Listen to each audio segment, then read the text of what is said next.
Hey y'all, I'm Emily, an almost lifelong quilter with a lot of stories to tell. I have loved quilts and talking about them for as long as I can remember, and I'm here to celebrate the tradition of quilting with you. Join me every other week to get back to your quilting roots. We'll celebrate quilts and the real people who made them, learn a little bit about the history of quilting, and have lots of fun exploring ways to reclaim tradition in a modern world. I'm so glad you're joining me this week here at Patchwork Revival. Hey y'all, it's Emily. I'm your host of Patchwork Revival, the podcast where we talk about quilting and how much we love quilting and all things quilting. Today, this is the second episode of 2025. You are finding me in my sewing studio. I actually am going to try to get some work done while I'm recording the podcast. And by work, I mean finger pressing open a bunch of half square triangles. I have a lot right here, and they're part of one of the projects that I want to talk to you about today. The last episode, I wasn't totally happy with my audio, so I've changed a little bit of my setup, and I hope it works better this time. We'll kind of check it out and see. Bear with me. Y'all are amazing. Thank you so much for being here. If you are here, I would encourage you to scroll down to whatever platform you're listening on. Go ahead and subscribe. Like the podcast, leave a review. I would love to hear from you. And I'd just be so grateful for the support. You guys are great. I'm really happy that I've decided to continue with the podcast. And with that, I think that's all the housekeeping stuff that I've got going for now. So let's dive in. What are we talking about today? I wanted to talk about your SOJO. Right now, it's mid-January when this episode is going to release. And really, when I hit this time of year, a lot of times I'm running on empty. I'm a little burnt out because holidays are tiring in general. And then as creatives, a lot of us tend to overextend ourselves, so to speak, during the holiday rush where we make gifts for people, or we just kind of operate as though there are 65 hours in a day instead of 24. And that really it really serves no one, but sometimes we get a lot done, and then we feel really proud of ourselves, and then we wake up and realize we haven't slept in like 2 weeks. And a lot of times I feel like whenever I have kind of reached empty, like my tank is empty physically and mentally and emotionally, that's when my creative tank is just gone. So, what can we do when we've lost our SOJO? We can't find it, we don't know where it's gone, and it freaks us out. Because, especially, I mean, I've been quilting for a really long time through a lot of seasons of my life.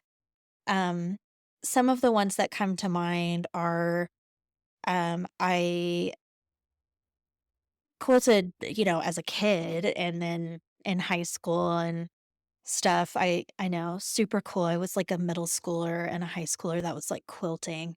But I did extracurriculars. I was very serious academically about my studies, and so it's not like I just had a whole ton of time. Um I continued to sew in undergrad, but mostly throughout. Once I got into medical school, it really became sort of a meditative self-care process for me almost. Quilting and sewing was. And I think it was around that time that I really became aware of just how important it was for my own like sanity and remaining centered and grounded. So the practice of quilting really became something that I started actively and intentionally nurturing when I was probably in my early to mid 20s. So I was sewing throughout medical school, residency, when I got my first job. All these are very stressful things, and all of these are things that I vividly remember hitting a point where I just wasn't really doing a whole lot as far as creativity goes. And I look back on that and I realize it's probably because I just had to prioritize basic physical needs. Like a lot of times the choice was, do you want to eat, shower, sleep? You can pick two of those three things. And sewing was just not on the radar. But throughout the years, I've also had two children while I was working full time. And that's a similar thing. And I think a lot of us can relate to either feeling overworked, overwhelmed by family stuff, work stuff, or everything in between, or all of the above. So I think one of the first things that I want to just point out is how important it is to recognize why you're creating. Like, why are you doing this? And if you can sort of step back and think to yourself, okay, well, the reason that I want to sit down and quilt, or the reason that I feel so grounded and centered when I sit down to quilt is because it's a time that I am using my hands in a repetitive, meditative way. And it's a time that I feel grounded, centered, relaxed, meditative. Okay, if that's the case, then give yourself a little grace on those times whenever you're burnt out and exhausted and tired because your kid's been awake all night, or you just had a baby and you can barely do anything, much less like shower.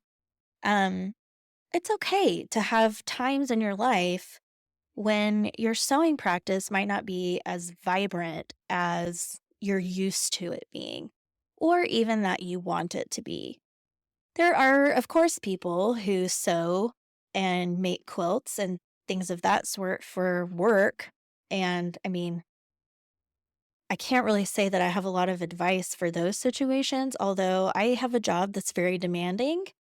And some days work is just work, man. You just show up, put your nose to the grindstone, do your best, and just work to get the heck out of there. And that's okay. Like, that is okay.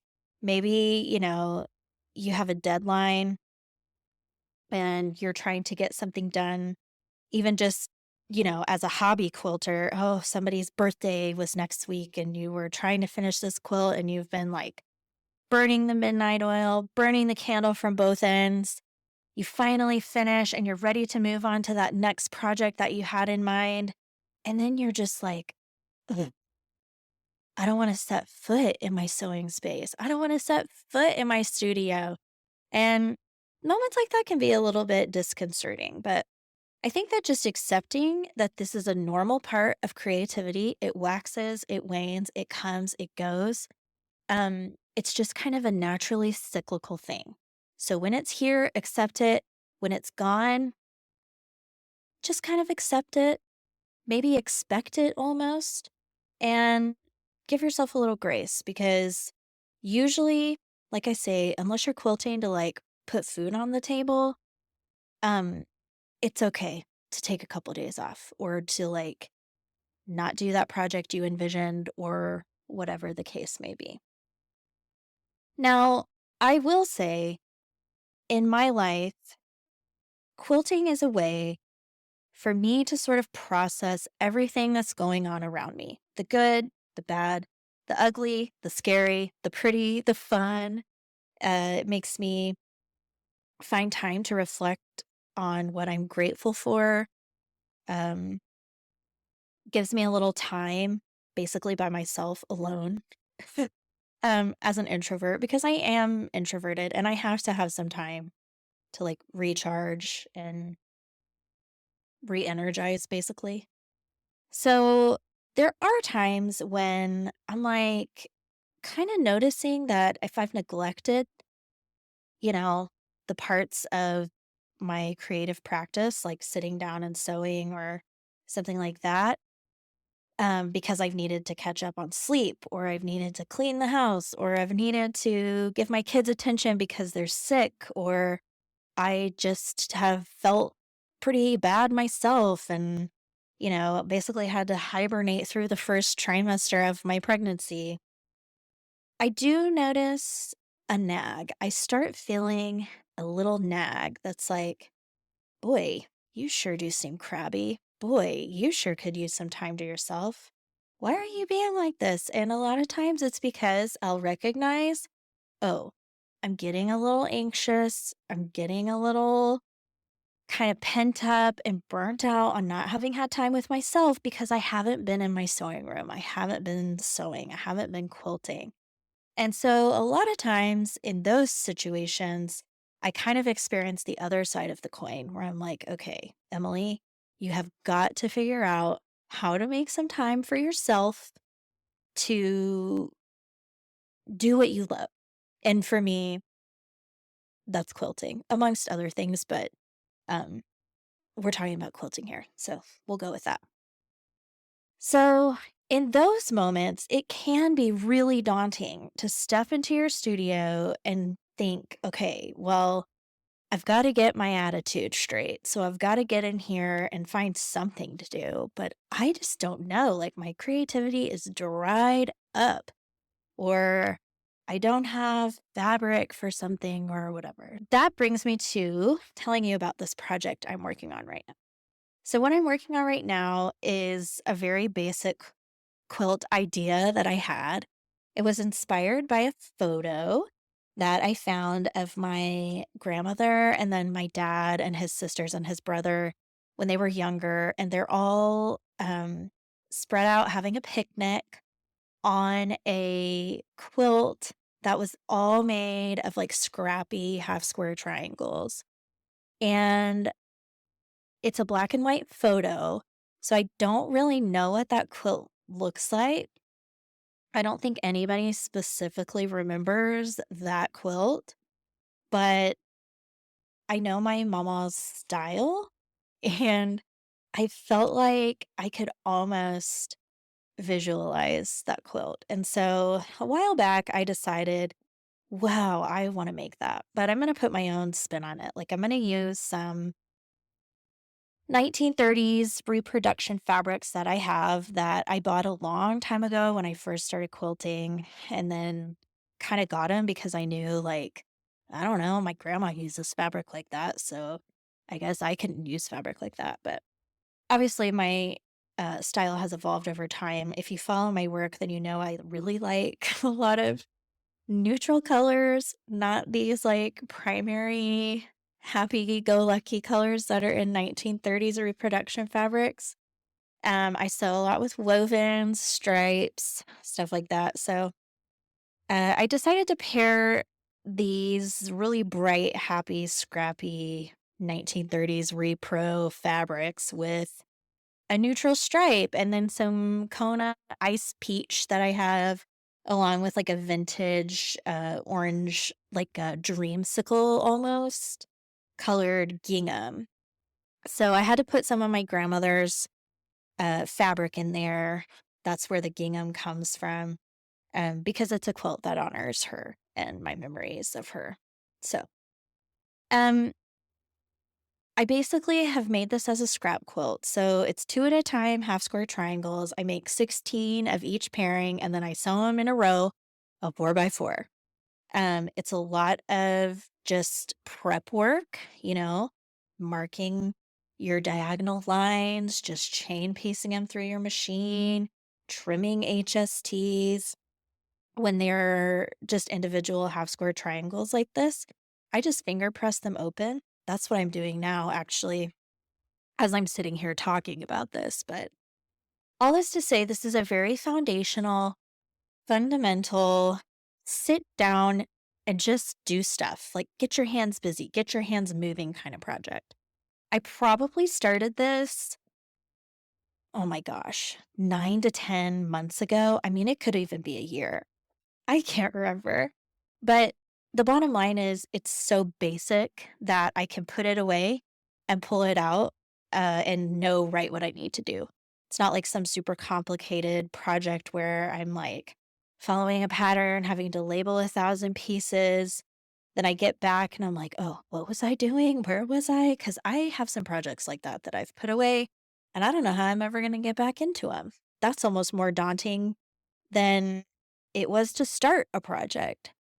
So, having something just really basic and fundamental like this has been really great for me um, because it's almost like it's just muscle memory. It's just an exercise. It just gets me out here in a place and a mentality where I can kind of think straight and I can meditate. I can listen to my podcast. I can listen to my music and just chill, just enjoy life a little bit, enjoy my time to recharge.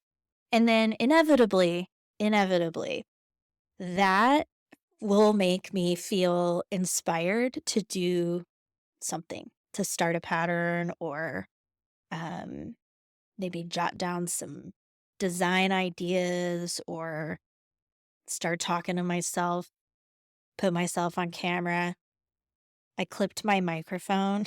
Actually, today, I clipped my microphone to my rotary cutter that's sitting in my little, um, like ceramic jar that I have some of my other notions in, like my little snips and scissors and seam ripper and stuff. So, anyway, I just decided I'd get to talking while I was doing this and talk about finding your SOJO again. So, kind of going through the motions whenever you're physically ready and able to do that is a way to kind of get your body moving in such a way that your mind starts gearing up and remembering, oh, yeah, I really like doing this stuff. What do I want to do next? And I think if you try that, you'll probably find it'll do something for you. Another thing that I have done in the past is uh, just tried something new. Um, one thing that I did, now I can't even remember, sometime last year, I think it was in August perhaps. Um, I actually I did something I had never done, and I signed up for a class at my local quilt shop because they were hosting a class on foundation paper piecing. And I was like, well, I don't really know how to do that. It'd be kind of cool to learn. Like I could watch on YouTube, but it might be fun, to spend like a Saturday morning just kind of getting out of the house, going and doing something. And then also my friend Bree was going. Y'all have met Bree on the podcast before. And so I don't know, it was kind of like peer pressure. I was like, okay, well, I've talked to Bree and she's really enjoyed going to these classes. She's hosted classes before to help teach people how to sew. So I was like, I'm going to see what this class thing is all about. And I went and there were 7 or 8 of us. Um, Bree and I knew each other. 2 other ladies knew each other. And the rest of us were just all total strangers that acted like we had known each other forever. We were all different skill levels. Um, it was a lot of fun. It was a lot of fun. And I learned a new skill. And by kind of learning a new skill in my mind, I started getting ideas about how I wanted to incorporate it into my practice. So for me, I have always loved this kind of vintage, um, brown, red colored pineapple quilt from the Sandra Bullock and Ryan Reynolds movie, The Proposal. It's hilarious in that movie. It's a comedy, okay? And they call that blanket, like the grandmother gives them that blanket and she calls it the baby maker blanket. And as funny as that is, it's like a beautiful quilt. But I was like, man, I don't know if I could ever really do that as like a string quilt. But you know what you can do? You can foundation paper piece a pretty killer vintage pineapple block. And so I was like, man, I feel like I totally have that skill under my belt. I feel like that is a project that I could kind of start and have going in the background, just like this half square triangle project. so that, when the moment strikes, I can come out and get some work done on it, even if it's just a couple minutes or even if I'm just going through the motions. So that was one way that I was a little bit surprised at how inspired it made me feel. Um, Sort of the other thing that I alluded to a little bit in telling that story was being in community, like physically in community, rubbing shoulders with other quilters of all different skill levels, um, all different backgrounds, all different perspectives. You know, Scrolling on Instagram is really fun because you see new fabrics, new colors, new patterns, new ideas, constant inspiration. But it's really different when you see somebody in real life and they like have their work and their fabrics in real life, and you can talk to them about it and they can talk to you about your stuff, and it sort of helps you remember that anytime you're being creative, like in this case making a quilt, it's always about more than the quilts. It's about the community, the connection, the legacy that you're building, and the people that you meet along the way. And that totally can be a virtual thing. I get it. But I would really encourage you to find a group or make a group. If you live in a cool place, like, I don't know, I have so many friends in like, this is going to sound ridiculous because I know this is like a whole state, but I have so many friends in like Wisconsin and Minneapolis and stuff that I'm like, dude, if I lived there, I would drive like 45 minutes once a month to meet with people. Um, if I had to create a group, that being said, a lot of bigger places have really cool like guilds or clubs. Clubs are different than guilds. I think guilds have to follow particular guidelines in order to be acknowledged as a guild, and you have to pay a certain amount of dues, maybe. I don't know. I should probably look into that. Maybe we'll do an episode on what actually is a quilt guild. I'm not a member of a quilt guild. I'm a member of a quilt club. And actually, I'm in a pretty small town, Texas. There's no interstate running through where I am. We're less than a couple 100,000 people here, but there's an amazing quilt club full of all different kinds of people. Literally, like 40 to 50 people meet on the second Monday in the evening of every month. And we just, you know, s- at the end of the year, they have a planning meeting where people volunteer to do presentations on different topics that they feel um, compelled to give presentations on. So there's always a presentation. There's always something called the opportunity table, where people can drop off old fabric, old notions, thread, like old magazines and things that they don't really use anymore. And sometimes that can be a really cool place to get some inspiration because you're like, oh man, I've been looking for a red fabric and there's one right there for you and it's free. You just take it. It's amazing. I'm sure at a guild, I mean, this is kind of my assumption, they bring speakers in and things. So you're going to see someone presenting something about quilting or creativity. That could totally inspire you. Another thing that may inspire you is the show and tell. Like, people bring their own show and tells of projects that they've done. I remember one time this member of our quilt club brought a quilt top that she got from a teacher, like an estate sale of an old former teacher that she had. And it was this incredible, like 1970s, I think, vintage tree of life quilt top. I'm gonna tell you, I still think about that thing. That's another one I'm gonna make, okay? So I've got that. I've got that in my mind too. So inspiration will strike you, but sometimes you're gonna have to go out and try to find it a little bit. And going to your local meeting, quilt clubs, community, I think is such a great way to do that. Um, Try your best not to be intimidated.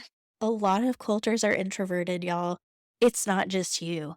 Also, nobody cares as much about you as you do. So just go out, put yourself out there, meet somebody, man. Um, I promise you that like the stereotypical little old lady quilter is probably just as intimidated of you if you're like a young person. I mean, I'm 37 almost, so a lot of times I'm one of the younger people in the group, but like I'm friends with all of them and I love talking to them. I love seeing what they're doing. I love that I make all these like super traditional quilt designs and then someone who's like 50 years older than me, okay, that's exaggeration. I forget how old I am. Maybe 30 to 40 years older than me makes these like incredibly beautiful modern quilt designs. So, anyway, inspiration abounds, but sometimes you got to get out of your sewing room to go find it. That's the bottom line. Another thing I want to point out, and I'm guilty of this, okay? But Instagram, Pinterest, like social media and things like that, even YouTube, let's be honest, scrolling, seeing things is so fun. Like it's so fun. It's addicting. Like studies have shown you get this like dopamine release in your brain from the kind of content that you consume on social media. Um, and I love it. I love feeling like I know what my friends, like virtual friends are working on. I love seeing new fabrics because when you see colors and patterns, you get really inspired by things. And that's the word, inspiration. You're inspired. But you're really not being creative unless you're converting that inspiration into something. Like we spend so much time consuming things like inspiration that we just waste our time. And I don't want to sound um, like mean or judgmental, but that's how I feel about myself. Like, you know what? Put the phone down. Like, just put the phone down. Go get out of your house and like just go make something for Pete's sake. It doesn't have to be perfect. It doesn't have to be uh documented. Like there's no pressure for you to spend time posting anything ever that you make. Um, so who cares? What if it's hideous? I don't know. It doesn't matter. What really matters is your why. Circling back to the beginning of the episode. What really matters is like, why are you doing this? Is it to have a perfectly curated Instagram feed, or is it to calm your mind down, to have your hands busy, to feel accomplished, to feel like you've done something, to produce something beautiful like art and put it out into the world? That's why I'm doing this. And a lot of times, let's be honest, I'm doing this because it keeps my brain uh kind of focused and centered and healthy. And that is important. So creating over consuming is an act that really does feel like a resistance to our society and our culture. It's so counterintuitive because we're like, oh, wow, look how beautiful that is. I would love to make a quilt like that. Oh, I love that pattern. I would love to make that. Okay, so buy it and go make it. Like get off the scrolling, get out of your feed and go make it. Um that's a hard thing, but my relationship, I'm an elder millennial. My relationship with technology over the past couple of years, especially since I've had children, has been evolving and changing, and I'm much less inclined to um, live my life through a screen. And that goes both ways with scrolling, and capturing and documenting. So, those are my thoughts. I would love to hear what you guys think. I listen to a lot of podcasts about creativity, actually. And a lot of times people are like, oh, just don't force it. Just step away, take a walk, do something different. I'm going to be honest. I never find that that stuff works very well for me. And, obviously at the end of the day, what works for me may not work for you. But those are some ideas that I have about finding your SOJO, reclaiming your SOJO, um, getting some of that creative inspiration, getting those creative juices flowing, finding your creative energy, and just sitting down, getting to work. If you have any other ideas, I would love for you to message me. Hop on Instagram at Patchwork Revival Studios. That's where you'll find me, as well as everything else about the podcast and um, my sewing. I do still document some things, even though it's not my favorite thing to do. Um, that is also a cyclical part of my life, so it is what it is. But you can find me there. I would love to hear from you. I would also love if you would scroll on down on whatever platform you're currently listening to and subscribe to the Patchwork Revival podcast.